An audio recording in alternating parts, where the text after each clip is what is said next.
just by drinking a single bottle of black tea provided by the company. This man worked frantically as if he were on stimulants. He actually worked overtime like a madman from 8 a.m. until 8 p.m.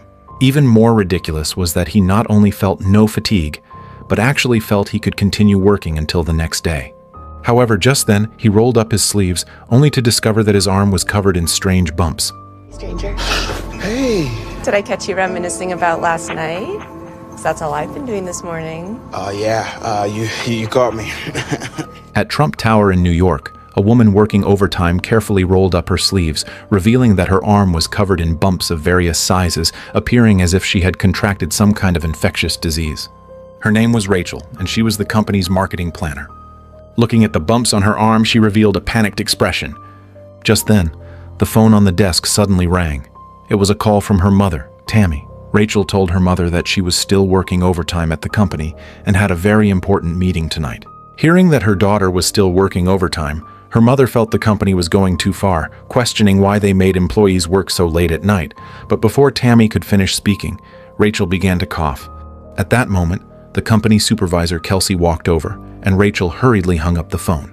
At Kelsey's request, Rachel arrived at the conference room where the company's senior executives had already been waiting for a long time. This meeting was to discuss whether Rachel could be promoted. However, before Kelsey could speak, Rachel suddenly proposed that she wanted to resign. Hearing her words, the three people present were somewhat stunned. But before Rachel could give her reason, she began coughing frantically. Rachel? No,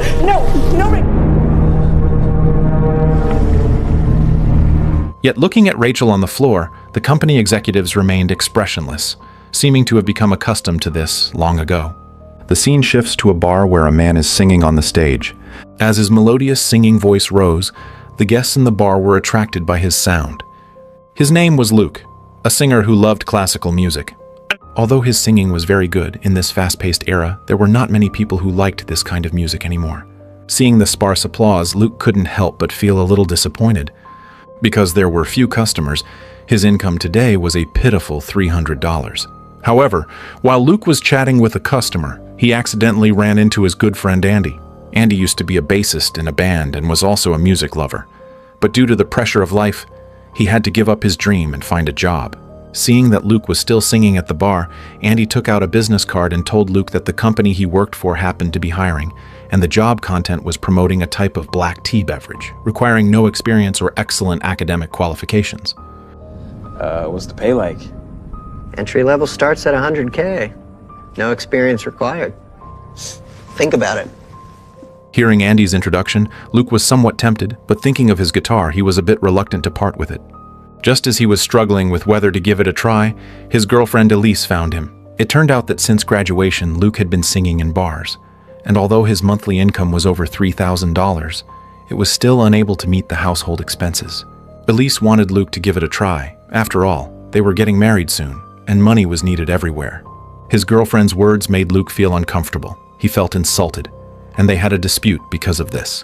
In order to prove himself, he took out that business card and decided to go take a look tomorrow. Early the next morning, Luke arrived at Symbio Corporation, which Andy had mentioned. Just as he arrived at the lobby, he saw a jar of yellow liquid. Beside the glass jar was a brief introduction, roughly describing the origin of the company. It turned out that this company mainly produced a fermented black tea called kombucha, and the company had a history of over 100 years. Led by Kelsey, Luke arrived at the company's conference room.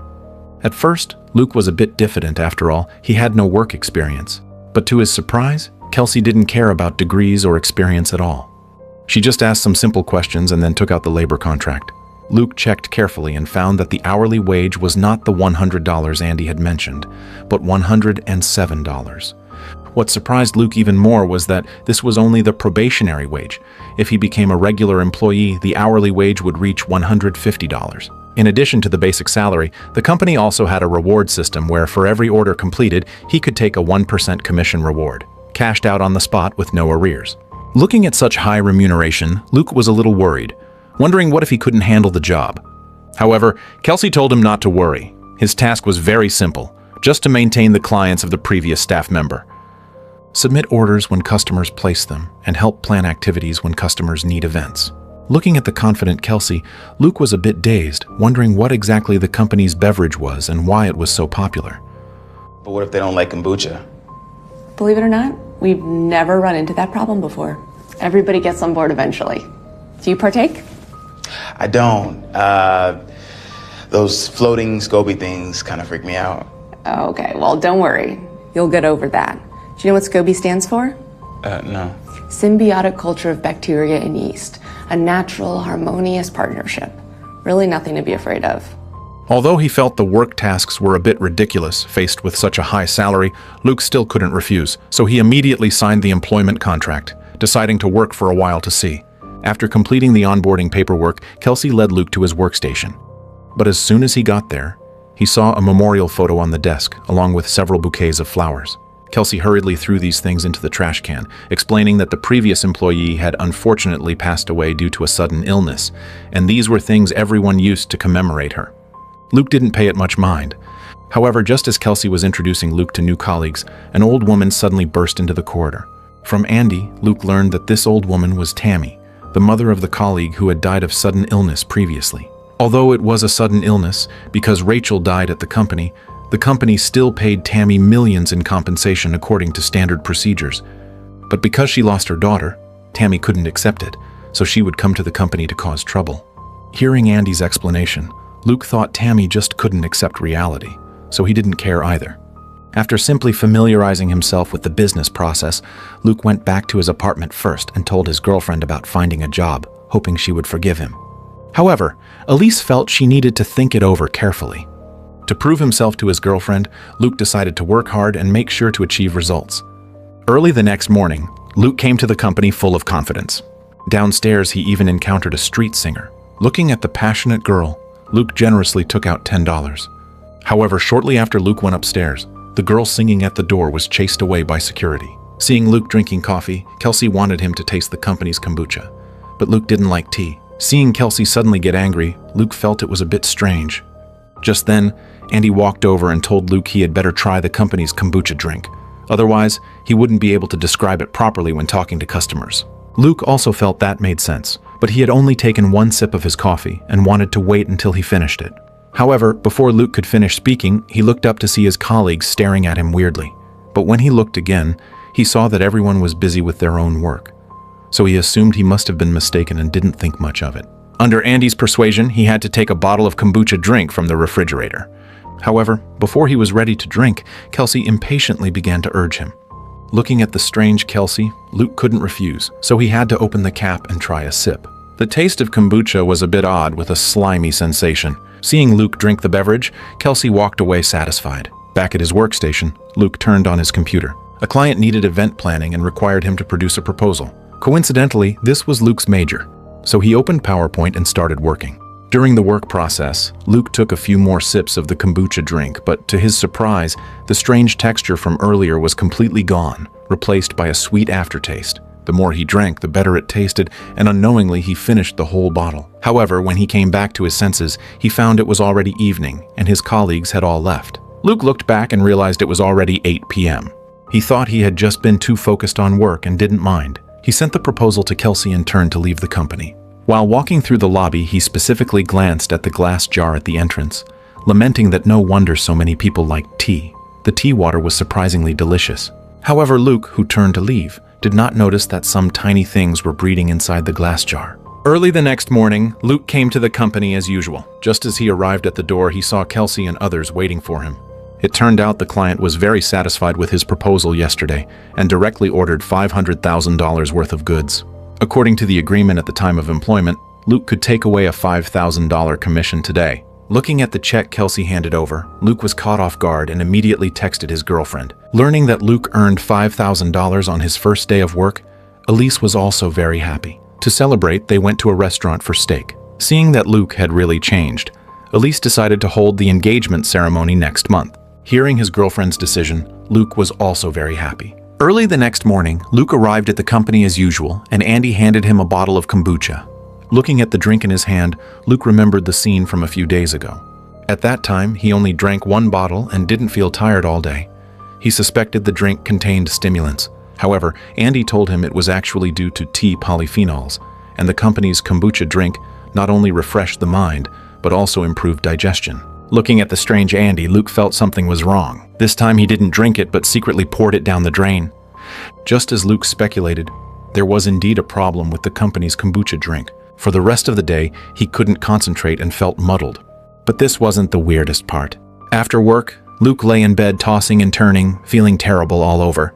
Early the next morning, a despondent Luke came to the company. As soon as he entered, he couldn't wait to go to the refrigerator and take out a bottle of kombucha. It wasn't until he finished the whole bottle that he felt the discomfort subside. However, Luke, who was drinking freely, didn't know that once he took a sip of this kombucha drink, he would never be able to quit. Meanwhile, at a coffee shop downstairs, Tammy found Elise. It turned out that after the date with Luke that day, Elise always felt something was wrong with the company Luke worked for, so she looked up information about this kombucha drink online. On a forum post, Elise accidentally saw Tammy's comment. Tammy said, "Symbio Corporation was a terrible place that exploited employees daily, and her daughter died of sudden death due to high-intensity work." Elise met with Tammy to ask about the situation. Tammy told Elise about Rachel becoming a workaholic after joining the company. Although Rachel could earn tens of thousands of dollars a month, she had endless work every day, often working overtime until 8 p.m. Less than 3 months after joining the company, Rachel became a different person. Besides working crazy hours, Tammy discovered another situation. Rachel often recommended the company's kombucha drink to her, saying it was good for health. But Tammy didn't like tea and refused her daughter's recommendation. Unexpectedly, Rachel suddenly got angry and moved out of the house. When Tammy received a call again, she learned that her daughter had an accident at the company. She always suspected that her daughter must have encountered an evil boss. She had also called the police, but the company had already paid a huge amount of compensation according to regulations, so the police could not file a case. Hearing Tammy's explanation, Elise thought the other party just couldn't accept her daughter's death. But just as she was about to leave, Tammy reminded Elise not to let Luke drink the company's kombucha. Although she felt Tammy's warning was a bit ridiculous, Elise also felt something was strange. She texted Luke, wanting to meet him at a bar. But at this time, Luke was working overtime at the company and didn't look at his phone at all.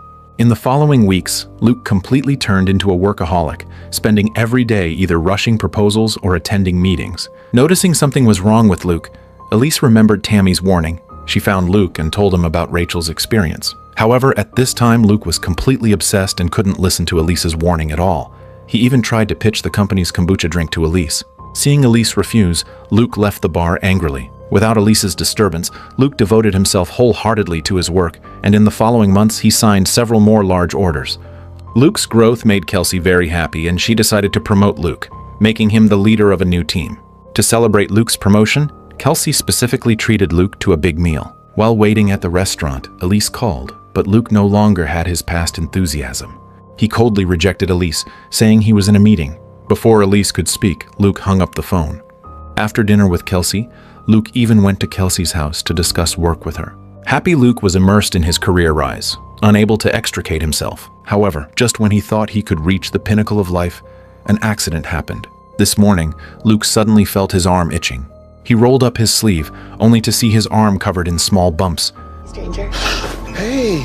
Did I catch you reminiscing about last night? 'Cause that's all I've been doing this morning. You caught me. At first, Luke thought it was physical problems due to working overtime every day, and he prepared to go to the hospital after work. However, during a meeting, something strange happened again. He actually saw the painting on the wall start to twist. But when Luke looked carefully again, the mural returned to its original state. The successive encounters made Luke a bit dazed. Thinking he was too tired, he went to the bathroom to wash his face and calm down. But when he looked up again, a bizarre scene occurred once more. Seeing hallucinations appearing constantly, Luke felt he couldn't delay any longer. He hurriedly left the company, wanting to go to the hospital for a checkup. But on the way to the hospital, he felt something wriggling in his stomach. He lifted his shirt, only to find some protrusions on his belly. The bizarre scene left Luke completely dumbfounded. He remembered Elise's warning. Was there really a problem with the company? He found Elise, wanting to figure out what was going on. He revealed the wounds on his arm. He didn't dare go to the hospital, afraid of being found to have some infectious disease. However, seeing that Luke also had bumps, Elise told him not to worry. She told Luke that this was not an infectious disease, but a reaction to addiction. It turned out that after arguing with Luke at the bar that day, Elise sensed something was wrong and took a sample of the kombucha drink for testing. Through analysis, Elise found a type of fungus in the drink. This fungus had the ability to induce excitement, allowing users to refresh their minds and concentrate. But if consumed for a long time, it would cause addiction, and in severe cases, even hallucinations. Elise speculated that Luke was experiencing addiction, and as long as he stopped drinking kombucha, these conditions would improve. Learning that the company's kombucha drink actually had such effects, Luke was stunned. No wonder they didn't feel tired working every day. This was the reason. Having figured everything out, Luke decided to resign. However, after just 2 hours without drinking kombucha, Luke felt terrible all over. Seeing the painful Luke, Elise could only find Tammy. Tammy brought some garlic for Luke. She told Luke that garlic could help ease his cravings. But as soon as he smelled the garlic, Luke felt his stomach churning and couldn't help but vomit. Looking at the worms on the ground, Luke was completely dumbfounded. However, from the perspective of Elise and the others, there was only a pool of saliva on the ground, and no worms at all. Tammy told Elise that Rachel's condition before was even more serious than Luke's. She said she saw a monster, and that monster was summoning her. Hearing Tammy's words, Luke also said he saw a monster, and that monster called itself Mother, and had also issued a summons to him. Hearing Luke's description, Elise thought of a possibility. It's still mostly just bacteria and yeast. Hearing Elise's words, Luke remembered the jar of yellow liquid at the company entrance. Could the SCOBY Elise mentioned be that thing? Learning that the SCOBY was at the company, Elise decided to destroy it. Worried that Luke would hurt himself, they even tied him up with bedsheets. However, Elise didn't know that shortly after she and Tammy left the house, Kelsey appeared in the home. Looking at Luke on the bed, Kelsey unbuttoned her clothes. She actually brewed a fresh cup of drink on the spot and brought it to Luke's side. Smelling the kombucha, Luke uncontrollably drank it down. Meanwhile, Elise and Tammy also arrived at the company. Just in case, Tammy brought some garlic. Looking at the glass jar at the entrance, Elise took poison out of her backpack, preparing to pour it into the glass jar. However, just as the poison touched the glass jar, screams actually came from inside. Seeing the thing in the glass jar actually come to life, Elise and Tammy were both stunned. They just wanted to chase it, but turned back to see Andy appearing aside. It turned out that the SCOBY was connected to the other infected people. When the SCOBY was attacked, Andy felt the pain as well. Realizing that someone had broken into the company, he immediately called security. Tammy told Elise to chase after the SCOBY, while she stayed behind to hold Andy off. She took a cross out of her backpack, wanting God to protect her, but Andy wasn't possessed by a demon, but infected by a fungus, so God couldn't help either. Tammy was knocked out by Andy. Meanwhile, Elise chased the SCOBY to the company's conference room, but after searching every corner, she couldn't find it. Just as Elise was wondering, she noticed the wall beside her was emitting a red light. She just wanted to lift the mural, but Andy appeared behind her. She was also knocked to the ground by Andy. When Elise opened her eyes again, she found herself taken to a small red room, and inside the room was a terrifying monster. Just then, she saw Luke also appear in the room, walking towards the monster with dull eyes. And just as Luke walked over, a person also drilled out of the monster's body. This person was none other than another Luke. Luke, having lost all sense of self, walked toward the creature and was dragged over by its tentacles, while the duplicated Luke became the new Luke, taking over his identity. It turned out that the company was not using the kombucha drink to control employees at all, but using it to replace humans. Andy and Kelsey and the others had long been replaced. Subsequently, Kelsey and Andy left the small room with the clone. Watching Luke being gradually consumed by the creature, Elise completely panicked. She shouted loudly, wanting Luke to wake up. But no matter how she called, Luke didn't respond. Just when Luke was about to be completely swallowed, Elise saw the garlic on the ground. She kicked the garlic to the monster's side. The monster didn't notice and dragged the garlic over with its tentacles. The instant it touched the garlic, it let out a painful screech. The lost Luke finally woke up too. He broke free from the restraints and escaped the small room with Elise. Discovering Elise had escaped, Kelsey hurriedly led people to search everywhere in the company. To cover Elise, Luke lured the clones away. But just as she arrived at the door, Elise was blocked by Andy. Just then she saw garlic on the ground. Seeing that garlic was so useful, Elise decided to completely kill the monster. She returned to the small room with the garlic, but as soon as she entered the room, she was sneak attacked by Kelsey from behind, and they wrestled in the room. The modified Kelsey was obviously tougher, and Elise was no match at all. In the confusion, Elise lifted Kelsey's leg, and unexpectedly Kelsey hit the guardrail and fainted. Getting rid of Kelsey, Elise threw all the garlic next to the monster. The monster, touching the garlic, let out painful roars, and was eventually poisoned to death by the garlic. At the same time, the monster died. The other clones also lost their lives. Elise originally thought that killing the monster would end everything, but they didn't know that shortly after they left, a group of people took over the company. They changed the company's information and all drink packaging, and the repackaged drinks appeared on the market again. Clearly, the story of kombucha has only just begun.